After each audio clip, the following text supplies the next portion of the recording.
Bom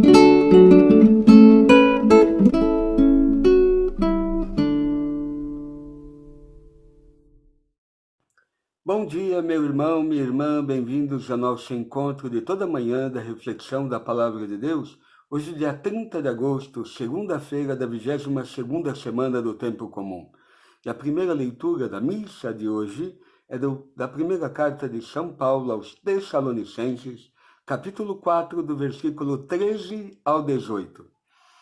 Aqui Paulo tenta animar os irmãos de Tessalônica, que pelo menos parece, pelo contexto deste trecho da carta de hoje, que havia alguns irmãos muito tristes, muito, eu diria, sem esperança, desconsolados, porque tinham dúvidas da esperança, que é a nossa fé, que é aquilo que nós professamos cada domingo na missa, a fé na ressurreição. Não só da alma, da carne, de tudo que eu sou, da realidade do que eu sou, que nós vamos ressuscitar. E aqui é justamente o que Paulo diz hoje nessa carta. Irmãos, não queremos deixar-vos na incerteza a respeito dos mortos, para que não fiqueis tristes como os outros que não têm esperança. Se Jesus morreu e ressuscitou, e esta é a nossa fé, ele morreu, mas ressuscitou, de modo semelhante, Deus trará de volta com Cristo os que, através dele, de Cristo, entraram no sono da morte. Porque aqui fala daqueles que morreram em Cristo, porque é o que fala quase em outro trecho aqui no finalzinho, não? Pois o Senhor mesmo, quando for dada a ordem, a voz do arcanjo e ao som da trombeta, descerá do céu, e os que morreram em Cristo. Não se fala daqueles que morreram fora de Cristo, mas aqueles que morreram em Cristo ressuscitarão primeiro. Em seguida, nós que fomos deixados com vida, seremos arrebatados com eles nas nuvens para o encontro com o Senhor nos ares. Aqui se trata de ressurreição para a vida. Jesus, no Evangelho, vai dizer que nós todos ressuscitamos, uns para a vida, outros para a morte. E aqui Paulo tenta animar os irmãos de que a nossa esperança, se esperamos em Cristo, apesar de cruz, doença, sofrimento, problema financeiro, dificuldade de dinheiro, olha, tantas coisas que podemos passar na nossa vida, e a gente pode dizer, poxa, se nessa vida foi tanta dificuldade e tudo, e na outra? Será que terá outra? E como será a outra? E parece que o nosso coração duvida de que aquele que vive em Deus, espera em Deus, confia em Deus, espera em Jesus, acreditou nele, tentou viver a sua vida nele, como se tudo acabasse com a morte? Não. Ressuscita. Porque a questão aqui não é apenas sofrer. Alguns parece que não colocam que o coitado, o pobre, porque aquele que viveu aqui nesta vida, na riqueza, na abundância de bens, sim, pode ser que aquele que teve muito dinheiro, muitas riquezas, não teve um coração generoso, não se preocupou com aquele que passa fome, não se preocupou com aquele parente, não sei, não viveu em Cristo.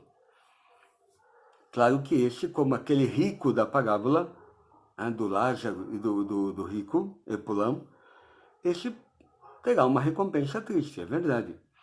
Mas talvez terá muita gente rica que viveu retamente em Cristo, deu os seus bens, partilhou, não sei. Viveu retamente em Cristo, na esperança da ressurreição. Então esses não ressuscitam. A questão não é ser pobre nem ser rico. Não é se eu sou alguém, não sei como dizer. Porque pode parecer ser padre, não padre, ser... Não.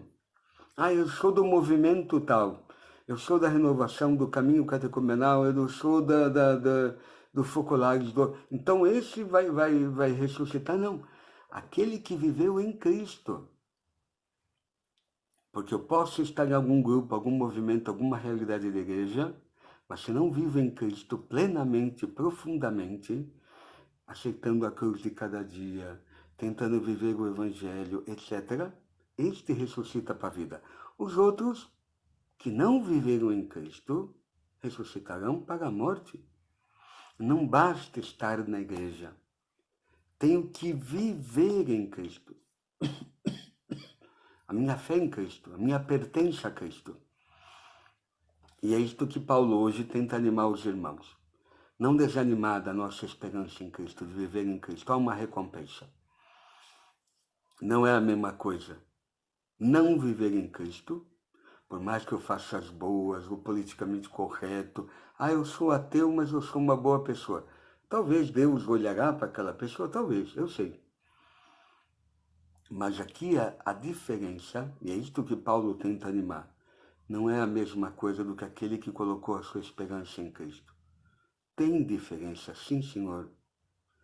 É verdade que Deus usará de misericórdia, que não é a mesma coisa alguém que, apesar de não ter vivido em Cristo, talvez viveu como um homem de boa vontade, como a gente fala. Olha, talvez, não sei. Porém, aquele que viveu na maldade, fora dos mandamentos, não dá para dizer que agora vai ter algo bom. Não, temos que acreditar que viver em Cristo há uma diferença e nos dá uma esperança. Eu espero que a gente viva em Cristo, de verdade. O evangelho de hoje é do Evangelho de São Lucas, capítulo 4, do versículo 16 ao 30. É um evangelho longo. É aquela ida de Jesus à sua cidade, Nazaré. A um lugar que todos conheciam, cresceu com aquele pessoal. E vai e lê um trecho do profeta Isaías.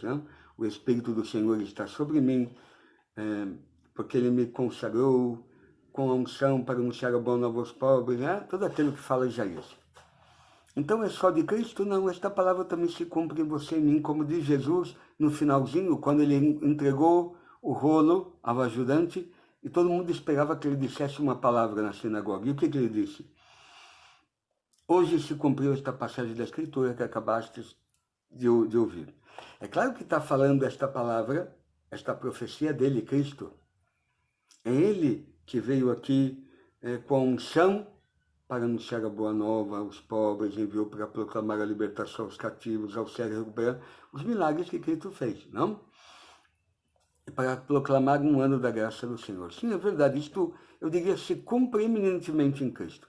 Mas também somos chamados, nós também fomos ungidos pelo Espírito. E também pela força do batismo, somos convidados a proclamar a boa nova do Evangelho. A dar a libertação aos cativos, aqueles que estão escravos do orgulho, da soberba, da avareza, da inveja, da luxúria, de tanta coisa. Libertar os homens pela proclamação da palavra, pelo anúncio de Cristo. Aos cegos, recuperação da vista, talvez não tanto fisicamente, talvez, se Deus concede um milagre, que bom, pelas nossas mãos. Mas fazer com que o outro enxergue o amor de Deus, tenha discernimento, tanta coisa, não? Para libertar o oprimido de tanta coisa, para proclamar um ano da graça. Nós também, esse evangelho se cumpre em nós. Por isso, qual é o problema? Aquilo que dizia a primeira leitura, esperar em Cristo, confiar em Cristo, viver a fé em Cristo. Porque o Senhor quer dar-nos graças, quer dar-nos do seu Espírito. E justamente para aqueles que mais estão perto de nós, vendo esta graça de Deus, acreditem que existe um Deus que ama e que quer dar ao homem graças e dons fantásticos. Mas o problema é que o pessoal de Nazaré está fechado. Como que este nosso conterrâneo pode dizer tantas coisas e escutamos que ele faz coisas lá, fez coisas, por que ele não faz aqui? Mas não estão dispostos a acreditar nele, Jesus? É como muitos de nós, dos nossos amigos, conhecidos, parentes. Se eu e você se converte de fato à palavra, acolhe a palavra, Deus pode realizar uma obra, como diz aqui o Evangelho, esta palavra se cumpre em nós, e Deus realiza em nós coisas. Nós somos os primeiros que Jesus anunciou a boa nova, nós somos os pobres. Nós, de verdade, estávamos cativos, estávamos oprimidos, o Senhor o libertou. Nós, de verdade, éramos cegos e agora vemos. Vemos o amor de Deus, tanta coisa. primeiro nós fomos atingidos por este Evangelho, que ele se cumpre e se realiza em nós. E de nós saem obras de vida eterna para aquele que se cumpre. Mas justamente aquele que está fechado não acredita, duvida. Por isso aqui diz Cristo, olha, os estrangeiros, e por isso ele coloca aqui o sírio Naamã e a viúva de Sarepta, na Sidônia. Aqueles, o profeta foi enviado lá porque os habitantes de Israel estavam fechados à ação de Deus. É verdade que nós podemos nos converter, viver a palavra, e aqueles que nos rodeiam se fecham e acham que não é obra de Deus. É fanatismo religioso, é gente que vive não sei que coisas e não estão abertos à obra de Deus. Já de Cristo não pode fazer muita coisa, muito milagre. Tem muita gente que, por mais que você tente convencer, anunciar Cristo, falar de Deus, falar da tua experiência de Deus na tua vida, não acreditarão. Mas nem por isso deixar de viver o Evangelho. Por isso aqui, o mundo, vendo a obra de Deus em nós, pode acontecer de fazer a mesma coisa que os habitantes de Nazaré. Diante daquilo que fala Cristo, olha, como vocês estão fechados, eu não posso fazer nada. Então, os pagãos que se abrem, eles experimentarão essa palavra e se realizará neles. E aí os habitantes que são judeus, veem a Torá, veem tudo, esperam o Messias, como estão fechados, ficaram com raiva. E quiseram jogar Jesus de cima da cidade onde a cidade de Nazaré estava construída. Mas Jesus passou pelo meio deles e foi embora. Que pena. Mas meu irmão, minha irmã, não desanime de viver a palavra, de deixar que essa palavra se cumpra hoje na tua vida. Mesmo que aqueles em torno de você não acreditem. Estejam fechados à obra de Deus em você, não queiram ver, não queiram acreditar que é Deus que está fazendo uma mudança na tua vida. Duvidem, te cutuquem para ver se é verdade isso que você vive em Cristo. Não desanime. Como dizia a primeira leitura, aquele que vive em Cristo, que morre em Cristo, o Senhor lhe dará uma recompensa. Eu espero que nós de verdade acreditemos nisso e vivemos essa palavra na nossa vida. Oremos. Bendito és tu, Pai Santo, pelo teu amor, pela tua misericórdia. Bendito és tu por esta palavra que hoje nos dás para nos consolar, para nos animar, para nos dar força. Ajuda-nos de verdade a acreditar que esta palavra se cumpra e se cumpre sempre em nós quando nos abrimos à tua ação, à ação do teu Espírito na nossa vida. Ajuda-nos de verdade a viver a força da palavra deste Evangelho na nossa vida para sermos de verdade testemunhas da tua obra, da tua salvação em nós, do teu amor, e também colocar a nossa esperança no teu Filho de que de verdade a morte foi vencida e que nós ressuscitaremos com ele um dia. Como ele ressuscitou. E te pedimos por teu Filho, que convosco vive e reina na unidade do Espírito Santo. Amém. O Senhor esteja convosco, ele está no meio de nós. Abençoe-vos o Deus Todo-Poderoso, ele que é o Pai, o Filho e o Espírito Santo. Amém. Até amanhã, meu irmão, minha irmã, para esse nosso encontro da reflexão da Palavra de Deus.